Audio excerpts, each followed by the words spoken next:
multidão se levantou unida contra eles. E os magistrados, rasgando-lhes as vestes, mandaram açoitá-los com varas. E havendo-lhes dado muitos açoites, os lançaram na prisão, mandando ao carcereiro que os guardasse com segurança. O qual, tendo recebido tal ordem, os lançou no cárcere interior e lhes segurou os pés no tronco, perto da meia-noite. Paulo e Silas oravam e cantavam hinos a Deus. E os outros presos os escutavam. De repente, sobreveio um tão grande terremoto.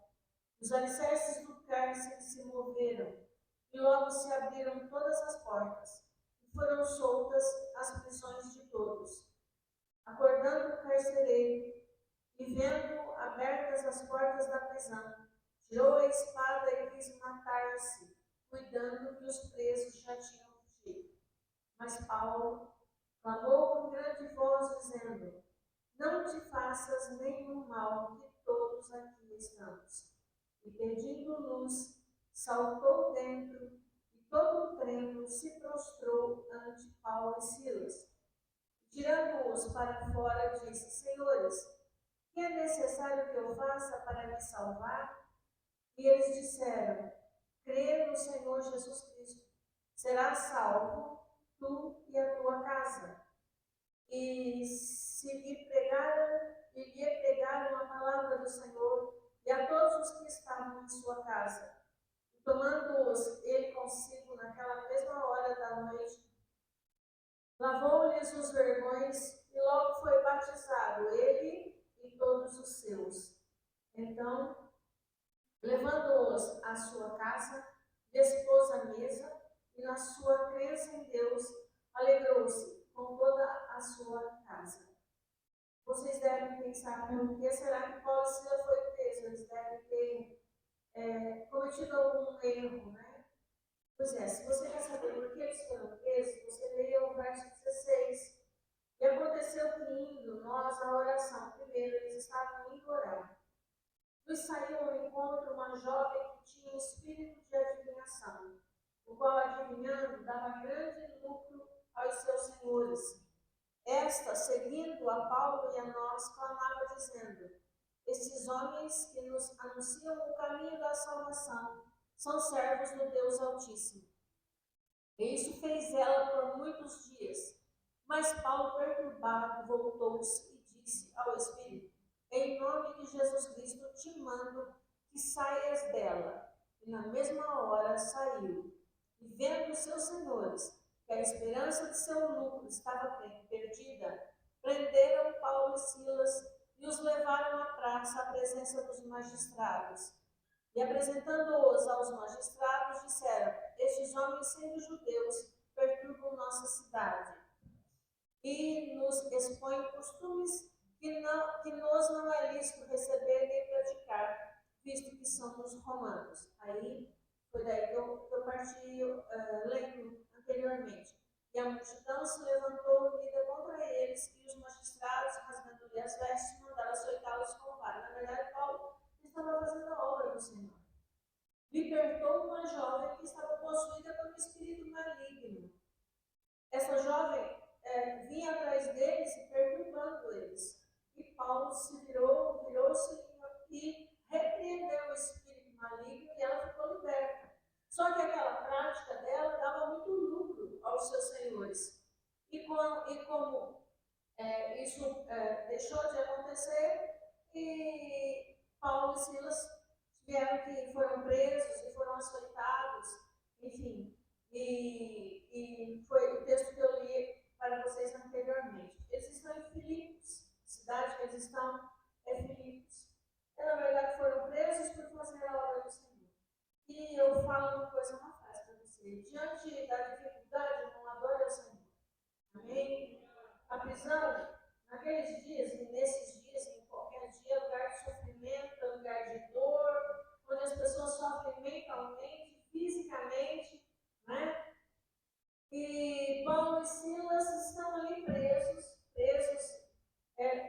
ainda dentro do cárcere, e também com o seu corpo também preso,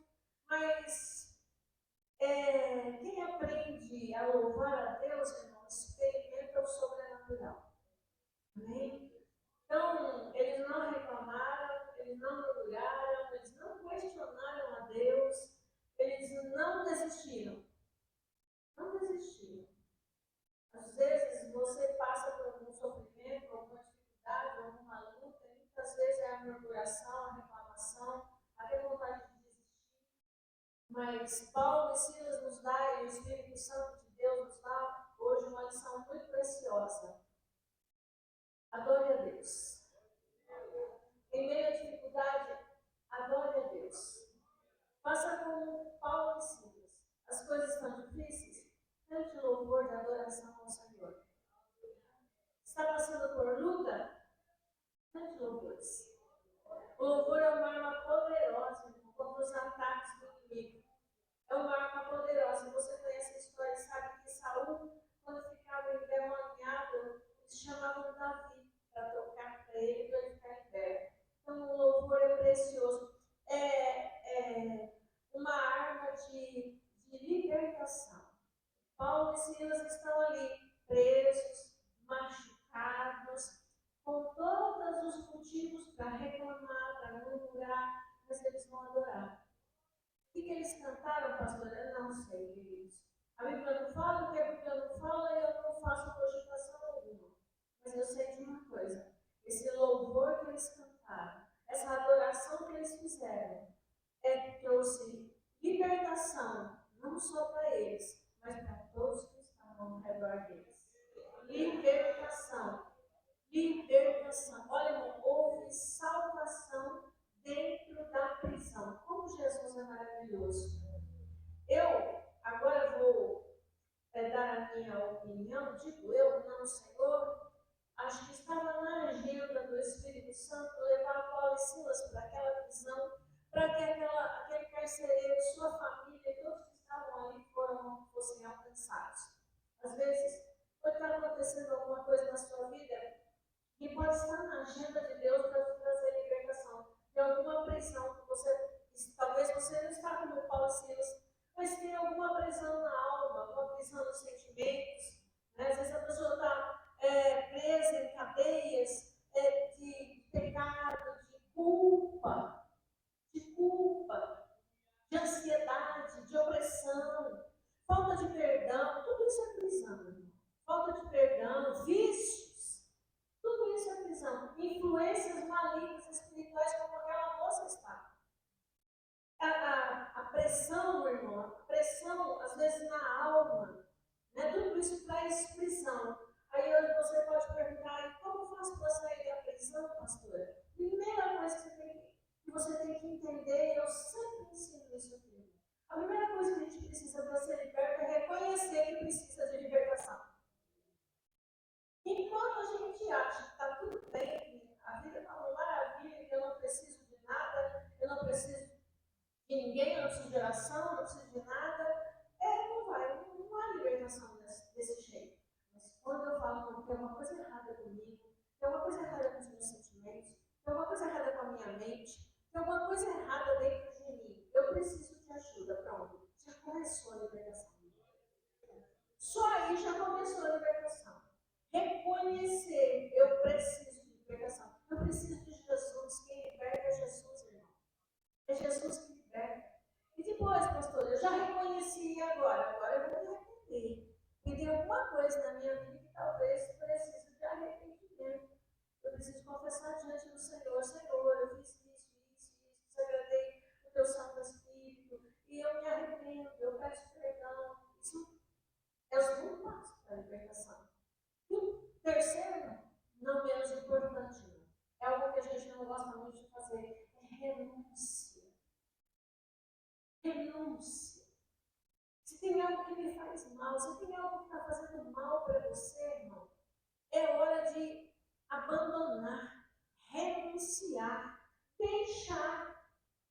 Jesus renunciou à sua glória, renunciou o céu, veio aqui nessa terra, morreu na cruz do Calvário, foi açoitado para alcançar a mim e a você. E a gente renuncia o quê? Por causa de Jesus. A gente renuncia. Tem coisa que a gente precisava renunciar para ser liberto, para viver liberto.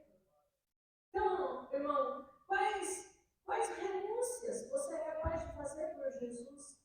Não é fácil, irmão. Fazer renúncia não é fácil, não é simples e nem sempre é bom. Não é.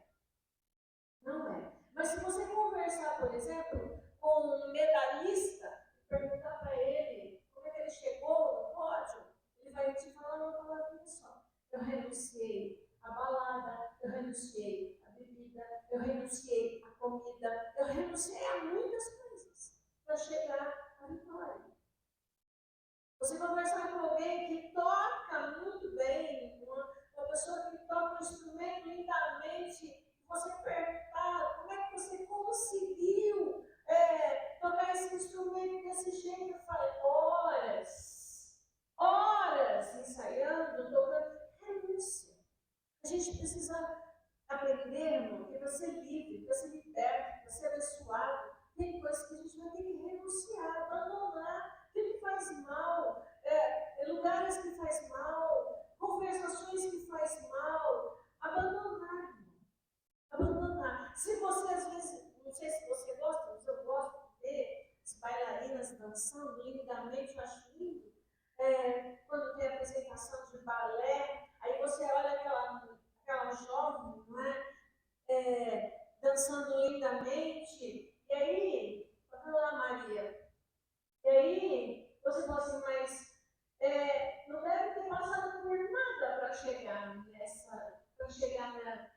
a dançar desse jeito, para chegar a fazer uma apresentação como essa. Não deve ter passado por nada, não deve ter sofrido nada aqui. A gente não sabe o que as pessoas passam, mas foi renúncias, dores que a pessoa passou para chegar onde chegou. Não dá para ser liberto, não dá para ser abençoado se a gente quer continuar fazendo as mesmas coisas que nos afastam do Senhor, as mesmas coisas que nos deixam longe de Deus, as mesmas coisas que entristecem o Espírito Santo de Deus. E Deus não nos pede nada que seja bom para nós. Quando Ele fala para a gente, renuncia a isso, porque com certeza é ruim. Com certeza é muito ruim. E se fosse bom, o Senhor não teria deixado na sua palavra, que também é o quarto caminho para ser liberto, é a palavra de Deus. A palavra de Deus nos ensina, nos dá direção, o que é bom para a gente, o que não é bom. Se você compra um carro, por exemplo, vem lá o manual daquele carro, para você consertar um carro da Chevrolet, para ficar bom, você tem que levar no mecânico que entenda de Chevrolet, é ou não é? Para você consertar o seu coração, a sua alma, os seus sentimentos, você tem que ir no fabricante. Você tem que ir naquele que criou. Quem criou foi Jesus, quem criou foi Deus. E Ele sabe, Ele sabe. Ele sabe, Ele que conhece. Então a palavra de Deus traz libertação. Quando a gente presa em prisões, não como Paulo e Silas, mas está preso em sentimentos ruins, em vícios, em mágoas. Pastor, como eu sei se eu sou liberto? É porque você, primeira coisa, você tem paz onde havia tormento. Está atormentado? Quando você está liberto, naquela área que você estava atormentado, você sente paz. É sinal de libertação. Sinal de libertação. Você tem desejo por Deus. Renunciou àquilo que te afastava de Deus, aí você tem desejo por Deus. É sinal de que está liberto. Uma mudança de comportamento, uma mudança de atitude. Né? Uma alegria, a alegria é restaurada. Quando você saiu da prisão, a alegria é restaurada. Relacionamentos são curados. Então aí você sabe, não, realmente o Senhor está mudando a minha vida, está transformando a minha vida. A gente precisa de libertação das prisões, daquilo que nos afasta de Deus, daquilo que quanta gente atormentada, quanta gente perturbada, quanta gente sem rumo, sem direção. O remédio é um só. Ele se chama Jesus. Ele é um remédio, sabe? Às vezes, a pessoa passa por alguma coisa, como Paulo e Silas, missionários, estão agora lá na prisão, todo mundo podia pensar aí, mas não, esses missionários aí, não é? Pois é, muitas vezes não é derrota. É Deus usando uma situação para alcançar outras pessoas, não é? Às vezes é uma estratégia de Deus. Às vezes você está precisando de libertação em alguma área, porque tem alguém que você precisa alcançar e abençoar. Aí você vai poder dizer, olha, eu era assim, mas Deus me libertou assim, assim, assim, assim. Se você fizer isso, vai dar certo.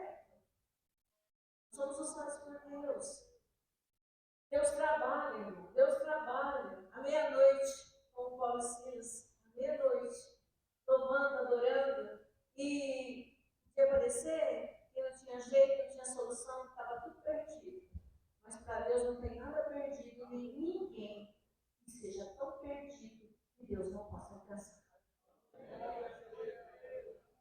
Louvor quebra cadeias. Então, não é a reclamação que move o céu, é a adoração. Então, pare de reclamar e comece a adorar. Comece a adorar. A sua fidelidade pode impactar vidas.